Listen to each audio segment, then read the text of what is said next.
This is WNBA Jones.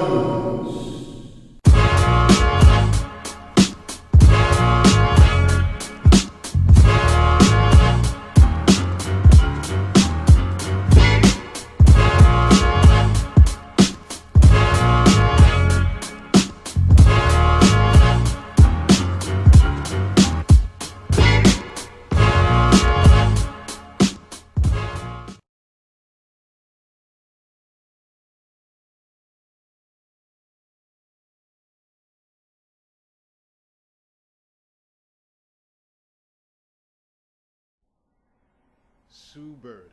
My gosh. Sue Bird. Did you see that game Sunday? I'm serious. Did you see that game Sunday night? One of the best games in WNBA history. Seattle versus the Lynx at Key Arena in Seattle. It was tremendous. Like I said, one of the greatest games I've ever seen. All the way to double overtime. The shot by Lauren Jackson in the fourth quarter. Shots made by Tanisha Wright. And of course, Sue Bird. Don't forget about Camille Little. Man.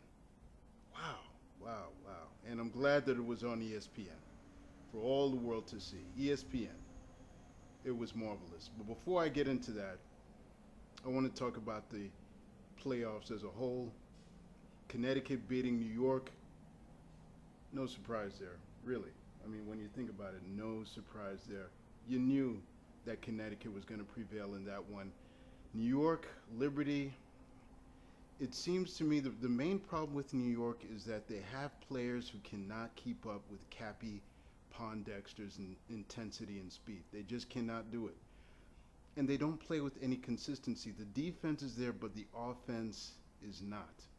And if I'm the GM, if I'm Coach Wiz, I'm going to try my best to make some wise decisions in trading, not just depending on a draft pick, but making some deals down the line in the off season.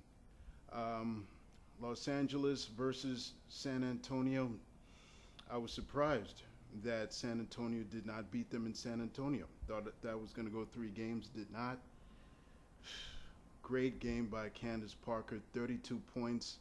Nobody talks enough about Elena Beard, and that's too bad because she is phenomenal player. Of course, Christy Tolliver got her points, and so did Nneka Ogwumike. Just a tremendous game. Peace out to Tully B. I can't pronounce your last name after all this time. You rocked. You helped Seattle Storm win one in 2004, so you're not going into that dead night empty-handed. Good games. But now the Sparks wait for the victor of the Minnesota-Seattle series. And Game 3 should be phenomenal. What can I say? The main reason why I think Seattle prevailed is because in the home stretch, Seattle had more people under the basket. They had Camille. They had LJ. They had Tina Thompson. Even Tanisha Wright had her share of rebounds. And Bird. And because of that, they just swarmed Rebecca Brunson. Now, Brunson played a phenomenal game, don't get me wrong. But there were instances there where they just swarmed her and got some key rebounds that enabled them to win the game. And but it was great. You know, you had shots by Tina Thompson. You had that shake and bake turnaround by Camille Little against Simone Augustus. It was phenomenal. But I would if the Lynx really want to win in Game 3, I would strongly suggest to Coach Reeve that she give more minutes to Devereaux Peters. The Seattle Storm has made use of their bench.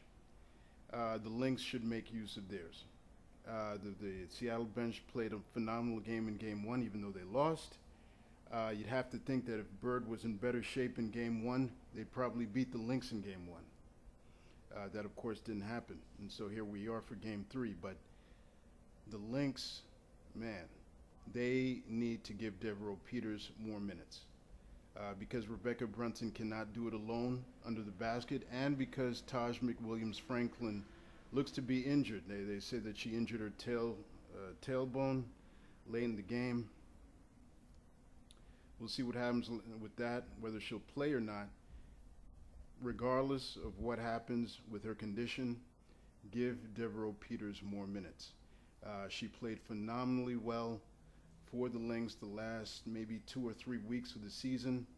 Give her the minutes. That's what I would look to do if I were the Lynx.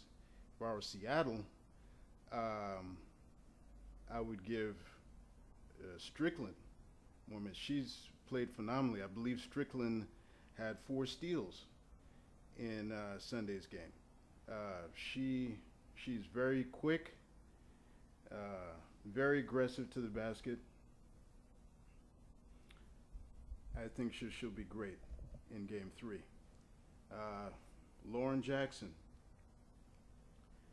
played terrible in the first half, right up until the fourth quarter, until she knocked down that 3.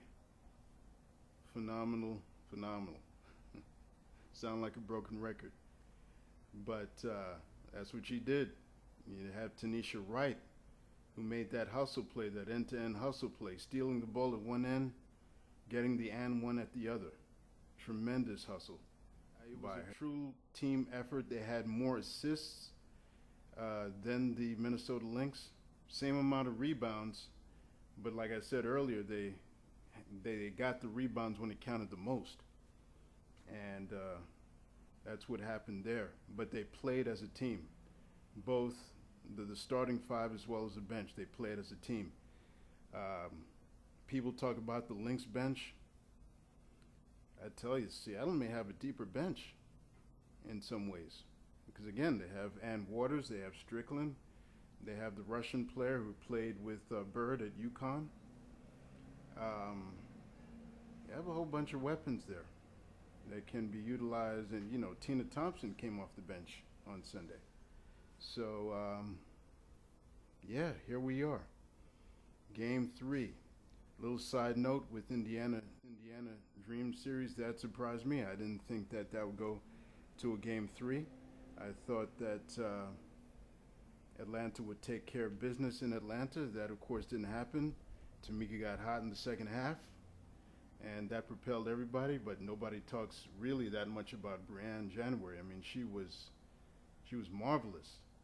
She was marvelous all throughout. I mean, she had over 20 points, and she just picked Lindsey Harding and whoever guarded her, picked them to pieces. I mean, she was insane with it. So that's Game 3. I pick. Wow. I wouldn't be surprised if the Indy-Atlanta game goes double overtime. Those are 2 great teams. But it looks like Katie Douglas's absence. Remember, she was benched for an extended period of time because of foul trouble. I think that proved to be a blessing because remember, Katie is no spring chicken. She is no spring chicken. I mean, the youth of Indiana prevailed, the bench prevailed, and I think they should utilize their youth and their speed, whatever speed they have with Brianne and the others, Erin, much more so. Okay, but there you have it, WNBA Jones. Peace.